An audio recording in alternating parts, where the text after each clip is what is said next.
By show of hands, how many people in this room have either been directly affected by a stroke or know somebody who has? Just look around. As we know, a stroke is a life-threatening condition that happens when part of your brain doesn't receive enough blood and oxygen. And without this steady supply, brain cells die, causing damage that can lead to lasting impairments. One of the most devastating consequences of a stroke is the loss of movement. In fact, 85% of stroke survivors suffer with chronic loss of movement in their arms and hands. And rehabilitation is essential, but here's the problem. Clinical guidelines are recommending a minimum of 3 hours of rehabilitation a day, but it's alarming that the actual time scheduled for therapy is considerably less, sitting at 1 to 1.5 hours, with time dedicated to those arms and hands sitting at only 8 minutes per session. And why? Lack of staff, resources, and time. But our friends and family deserve better. So one way to address these issues is to use something called motor imagery. Put simply, motor imagery is the imagination of a movement without actually moving. So imagine yourself opening a door that's familiar to you.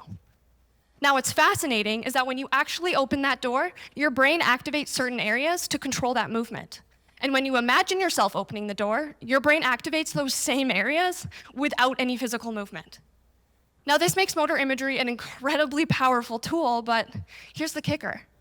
Brain activation patterns during motor imagery look different across individuals who have experienced a stroke, and no one knows why.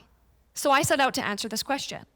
I studied brain activation patterns during motor imagery in stroke survivors, comparing males and females, as well as looking at how motor imagery practice changes these brain activation patterns. And to do this, I took pictures of their brains while they imagined themselves opening a door.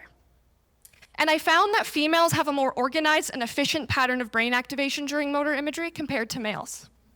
So think of it like this. It's kind of like sending a text. Females are connecting to those large, efficient cell phone towers in big cities, while males are connecting to many smaller, less efficient cell phone towers in remote locations to do the same job. But what's exciting is that with motor imagery practice, both males and females are able to connect to those big city cell phone towers, improving motor imagery's efficiency. But why does this matter? If we're able to understand the differences in brain activation patterns during motor imagery after stroke, we can tailor rehabilitation efforts to the individual, improving recovery outcomes. And motor imagery doesn't require any direct supervision or equipment, so stroke survivors can practice at home, potentially accelerating their recovery beyond that of physical therapy alone.